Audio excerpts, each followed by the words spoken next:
अगला प्रश्न है 12,000 रुपये पर 2 वर्षों में दे यानी अमाउंट क्या होगी जब क्रमिक वर्षों में एसआई की दर 9% और 10% है। दोस्तों क्वेश्चन आपको यहाँ पे सॉल्व किया हुआ दिख रहा होगा। दोस्तों जब ये वीडियो शूट कर रहा था, जब मैं ये क्वेश्चन को सॉल्व कर रहा था, तो ये जो है लैंडस्केप की जगह पोर्ट्रेट हो गया या पोर्ट्रेट की जगह लैंडस्केप हो गया, यानी कि ये जो उल्टा फुल्टा हो गया दोस्तों। इसके कारण जो है कि मुझे जो है ये आपको जो क्वेश्चन दिख रहा है ये सॉल्व दिख रहा है दोस्तों, तो इससे कोई दिक्कत नहीं है। आपको बस जो है क्वेश्चन देखना और आपको ये मेथड समझना है कि आपको इस तरह के क्वेश्चन को किस प्रकार से सॉल्व करने हैं। तो चलो दोस्तों मैं इसे बताता हूँ कि आपको इसको किस प्रकार से सॉल्व करने हैं।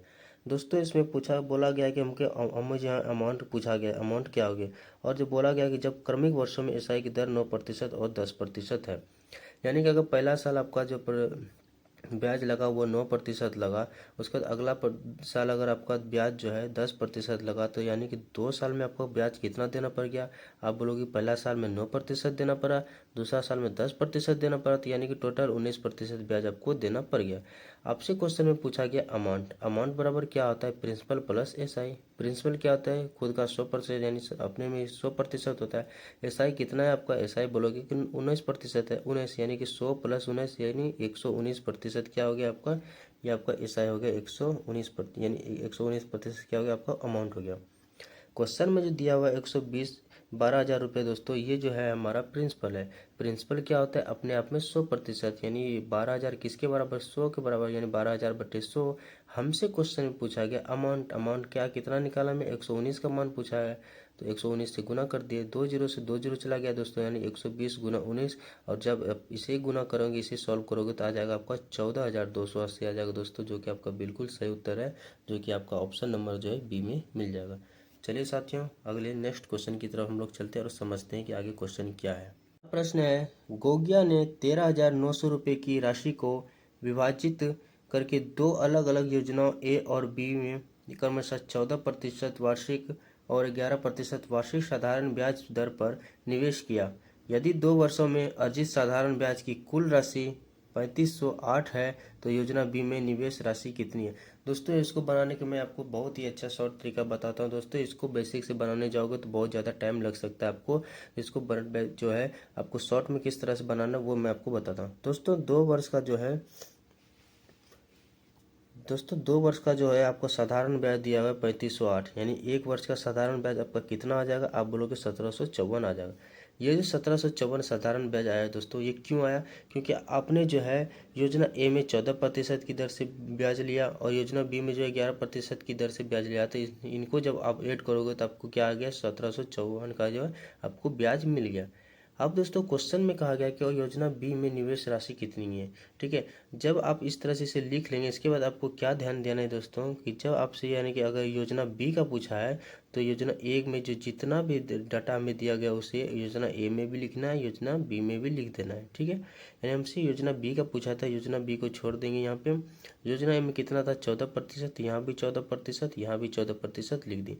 ये जो 14% है साथियों, ये हमारा 14% जो है टोटल जो हमारा धन दिया हुआ है, टोटल जो हमारा जो प्रिंसिपल जो है उसका जो है 14% निकालेंगे, यानी कि 13,900 का 14% निकालेंगे, आ जाएगा हमारा 1946। हम जो है 1946 को यहाँ पे आपको इजीली लिख देना है। इसके बाद इसे क्या करना है, 1946 में से 1754 को घटाना, ये आ जाएगा 120, सॉरी 192 आ जाएगा। 14% से 14% जीरो हो जाएगा। 14% में से 11% को घटाएंगे 3%, यानी कि हम कह सकते हैं 3% किसके बराबर, आप बोलोगे 192 के बराबर। 1% किसके बराबर, आप बोलोगे 64 के बराबर।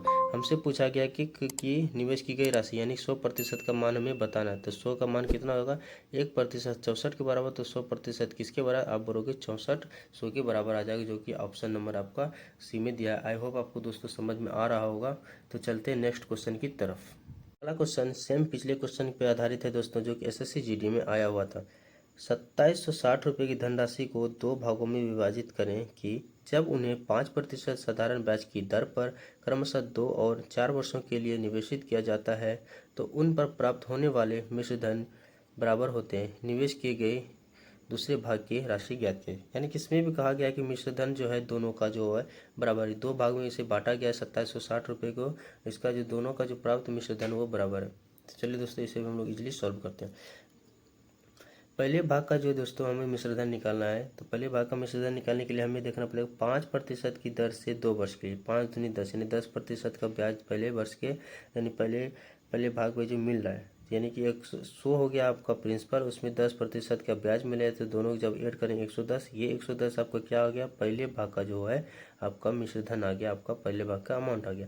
वहीं दूसरी भाग की बात करते हैं, 100 जो आपका प्रिंसिपल हो गया, साथ में 5% की साथ 5% की दर पर तो आपको 4 वर्ष के लिए यानी 5 की 20 यानी कि जो है 100, जो आपका प्रिंसिपल था उसमें 20 आप ऐड कर देंगे 120, यानी कि जो है सेकेंड भाग का जो अमाउंट है, सेकेंड भाग का जो आपका मूलधन है वो आपका आ जाएगा 120। क्वेश्चन में कहा गया कि पहला भाग का मूलधन दूसरा भाग का मूलधन के बराबर है, सॉरी माफ करना दोस्तों, पहले भाग का मिश्र धन और दूसरे भाग के मिश्र धन के बराबर है, यानी कि दोनों को हम लोग ने क्या किया, बराबर कर दिया। 0 से 0 चला गया, पहला भाग बटे दूसरा भाग क्या आ गया, 12/11। टोटल इसका जब हम लोग ऐड किए तो आ गया कितना, 23। क्वेश्चन में जो है हमारे अनुसार जो अनुपात में कितना आ गया, ये 23 आ गया ऐड होके, लेकिन क्वेश्चन में कितना पैसा दिया हुआ है, 2760 दिया, यानी 23 किसके बराबर, 2760 के बराबर। 23 जो किसके बराबर, 2760 के बराबर। हमसे पूछा गया है कि दूसरे भाग की, आप क्वेश्चन में देख पा रहे होंगे साथियों, दूसरे भाग निवेश की गई दूसरे भाग की राशि क्या है, दूसरा भाग हमारा क्या निकल के आया था, दूसरा भाग हमारा 11 आया था, हमें 11 का मान निकालना है, यानी 2760 बटे 23 गुना 11। 23 से आप 2760 को काटेंगे 120 बार में, 120 गुना 11 करेंगे तो आगे आ जाएगा आपका 1320, जो कि आपका ऑप्शन नंबर ए में दिया बिल्कुल सही उत्तर है। तो आई होप साथियों आपको ये क्वेश्चन भी इजीली समझ में आ गया होगा। अगर आपको ये नहीं समझ में आया तो आप इस वीडियो को फिर से पुनः देख लीजिएगा, आपको बहुत ही अच्छे से समझ में आ जाएगा। तो चलते हैं साथियों नेक्स्ट क्वेश्चन की तरफ। अगला प्रश्न है, अरुण ने 7,000 रुपये की धनराशि 10% वार्षिक साधारण ब्याज की दर पर 2 वर्षों के लिए निवेश की। भरत ने धनराशि 8% साधारण ब्याज की दर पर 5 वर्षों के लिए निवेश की। यदि अरुण का मिश्र धन भरत का प्राप्त मिश्र धन के बराबर है तो भरत द्वारा निवेशित धनराशि कितनी है। साथियों इसमें अल्टीमेट कहा गया है कि जो अरुण का जो अमाउंट है, अरुण का जो मिश्र धन है, अरुण का मिश्र धन भरत के मिश्र धन के बराबर है, यानी कि अरुण का जो अमाउंट है वो बराबर है, किसके बराबर है, तो आप बोलोगे भरत के अमाउंट के बराबर। आपको पता है साथियों अमाउंट किसके बराबर होता है, अमाउंट का फॉर्मूला क्या होता है, अमाउंट बराबर प्रिंसिपल प्लस एसआई। प्रिंसिपल क्या होता है अपने आप में 100%, एसआई क्या होता है रेट इनटू टाइम।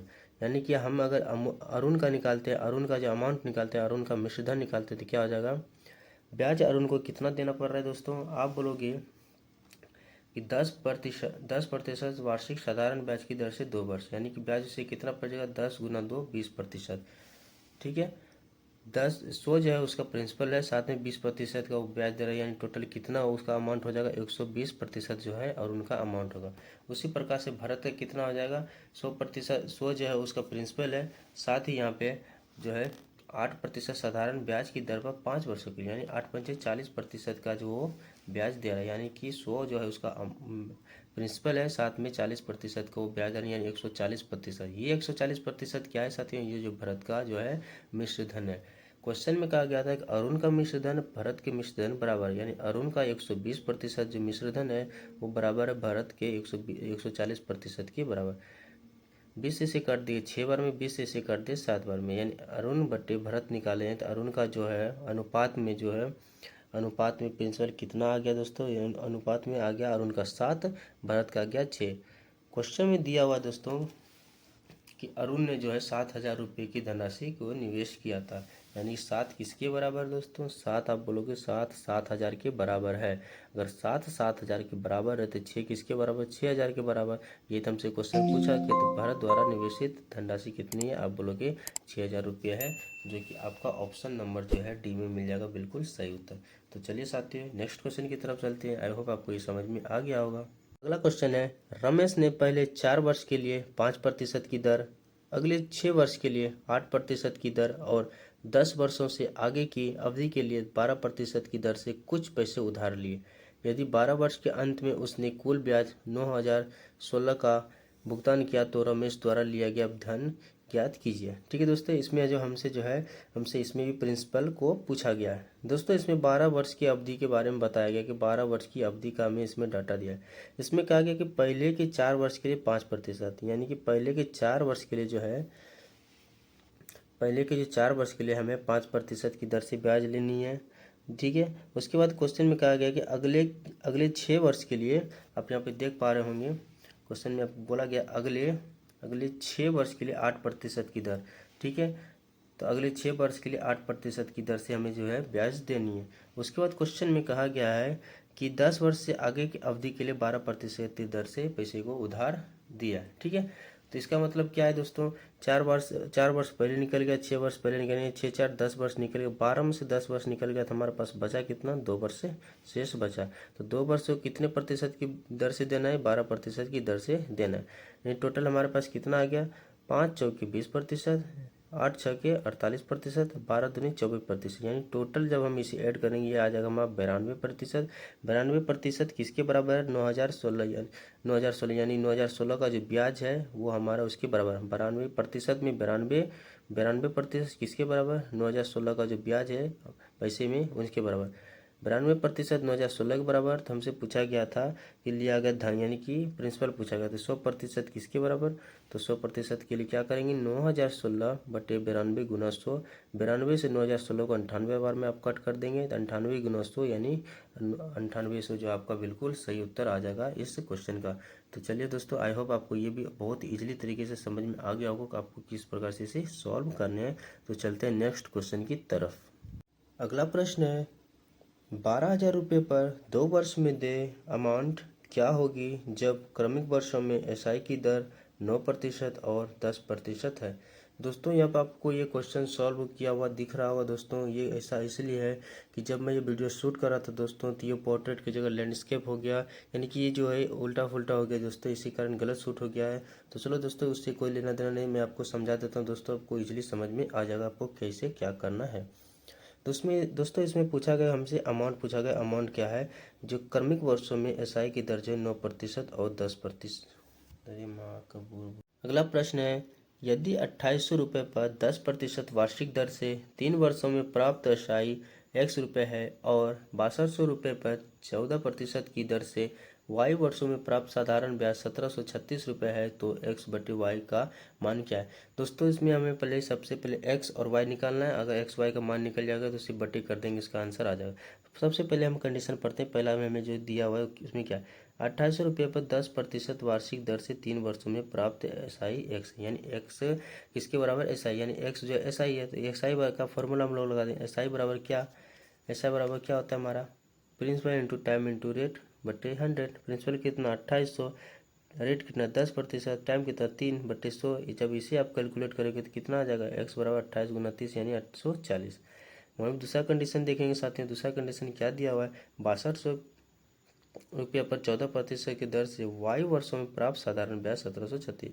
साधारण ब्याज कितना 1736, साधारण ब्याज बराबर 6200 कितना प्रिंसिपल गुना रेट आपका 14%, हमको क्या निकलना है, टाइम निकलना है, तो वाई बटे 100 दो जीरो से 2 जीरो चला गया। 62 से हम 1736 को काटेंगे तो 100, 62 से 14 से हम 1736 को काटेंगे तो 124 बार में, और 62 से 124 को 2 बार में कर देंगे दोस्तों, यानी y बराबर कितना आ जाएगा हमारा 2 आ जाएगा। हमसे क्वेश्चन में पूछा गया x बटे वाई, एक्स का मान 840, y का मान कितना 2, 840 बटे 2 यानी 420, जो बिल्कुल आपका ऑप्शन नंबर सी में दिया है, बिल्कुल सही उत्तर है। अगला प्रश्न किस्त पे आधारित क्वेश्चन है दोस्तों, ये बहुत ही ज़्यादा महत्वपूर्ण है, आप इसे बहुत ही बारीकी से समझना कि देखो कितने कम में हमने इसे सॉल्व किया है दोस्तों। देखो क्वेश्चन में क्या क्या है, 1,380 रुपये का भुगतान 4 वर्ष बाद करना है। यदि प्रत्येक किस्त पर 10% साधारण ब्याज वाली 4 समान किस्तों की आवश्यकता है तो प्रत्येक किस्त का मूल्य क्या है। यानी कि आपको 4 वर्षों में जो अपनी किस्त को चुकता करना है वो भी 10% की साधारण ब्याज की दर पे, टोटल आपको 1,380 रुपये को भुगतान करना है। यानी पहले साल आप जब जाते हैं, पहले साल जब आप भुगतान करते हैं 100 रुपये करते हैं, उसके बाद जब अगले साल आप भुगतान करने जाते हैं तो आपको उसके पे क्या है दोस्तों 10% का साधारण ब्याज देना पड़ता है। यानी अगले साल आप जब जाएंगे तो 10% का साधारण ब्याज इसमें लग जाती है, यानी कितना हो जाएगा 110। फिर जब आप अगले साल जाएंगे तो उसमें 10% और जुट जाएगा, तो 110 में से 110 में से 10 जुड़ेगा 120%। फिर अगले साल आप जब जाएंगे तो कितना हो जाएगा, 120 में 10 जुड़ जाएगा 130%, यानी कि टोटल हमें कितना दूर तक चलना है, 4 वर्ष तक चलना है दोस्तों। तो 1 2 3 4 टोटल 4 बस तक चलेंगे तो कितना हो जाएगा, इसे जब हम जोड़ेंगे तो 460, यानी आपको 460 का भुगतान करना है। ये 460 किसके बराबर है दोस्तों, आप बोलोगे 1380 के बराबर है, क्योंकि 1380 जो इसे हमें भुगतान करना है, यानी 460 का जो किस्त है वो किसके बराबर है, 1380 रुपये के बराबर है। तो एक हमें क्या पूछा गया, प्रत्येक किस्त का मान। प्रत्येक किस्त का मान मतलब दोस्तों आपको 100 का मान पूछा है, ये जो 100 है आपको इसका मान पूछा है। तो 100 का मान निकालने के लिए आप क्या करेंगे, इसलिए 1380 बटे 460 गुना 100 कर देंगे, 0 से 0 से कट कर देंगे, और 46 से आप 138 को 3 बार में कट करेंगे, 3 गुने 100 करेंगे, आपके पास आ जाएगा 300, जो कि आपका ऑप्शन नंबर जो है डी में दिया है, जो बहुत ही आप इजीली से समझ पा रहे हैं, अब इजीली आपने इसे सॉल्व कर लिया दोस्तों। Can anybody out there, yeah?